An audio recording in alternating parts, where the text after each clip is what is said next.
Of local nurses and caregivers have left their families right here in Cleveland to go help on the front lines of the coronavirus battle, including Brett Whitaker from the Cleveland Clinic, who is joining us live from New York City this Friday morning. Brett, thank you for being with us today. And what you're doing is truly an incredible thing. Tell us, first of all, Brett, you are at main campus. Traditionally, you're at main campus here in the Cleveland Clinic in Cleveland. And then did they ask for volunteers to go to New York City? Is that how this came to be? They did. They sought out a large group of volunteers. They were overwhelmed with the amount of people that initially responded. And then it kind of narrowed down to the group of people, the 15 nurses who came out to support the Presbyterian Hospital, and a group of 10 doctors as well. So we were hearing, and we have been, New York is seeing the greatest numbers. Were you at all fearful, worried for your own safety and health?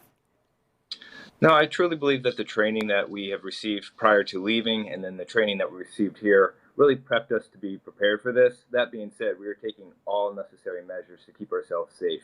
I don't think I've ever washed my hands more than I have since I've been in the city. Yeah, I'm sure, and all of us feel that way. So they're putting you up at a hotel about a mile away from the hospital where you're working. What is it like?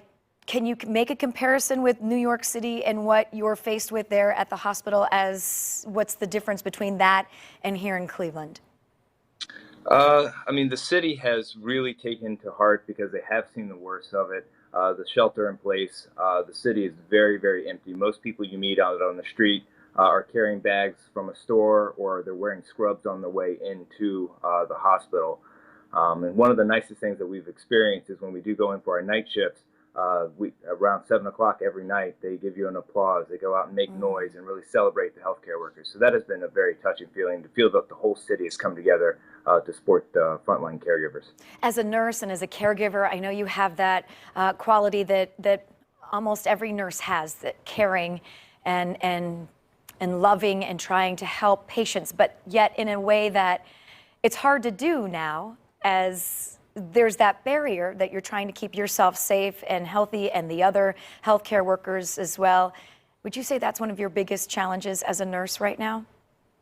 It's definitely a challenge as far as the patients, having that interaction with another human being. But there's still the kind words, the soft touches that go a long way. And also a surprise out here that I wasn't fully anticipating was the amount of support that we're able to give to the nurses that have been dealing with this for a month, every day, every night. So that has been very nice on our aspect, to feel like we can contribute to their well-being as well. So I'm sure you've seen generosity everywhere you go. We see it here too, and as you said, with the other nurses and on the front lines and supporting you. And what is your message to all of us out there? Because we're sometimes not having such hopeful days, but you are on the front lines and you see it every day, and humanity as well. What's your advice to all of us here? Of course, be kind to one another.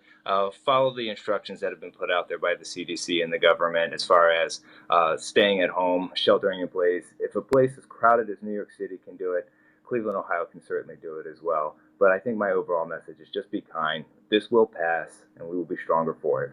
Well said. So well said. And, we used to always say that our heroes wear capes, but I think our heroes wear scrubs. So thank you so much for being with us. God bless you, and we hope you stay safe and healthy and be well. Thank you. Thank you very much. Appreciate it. We'll see you when you get back home.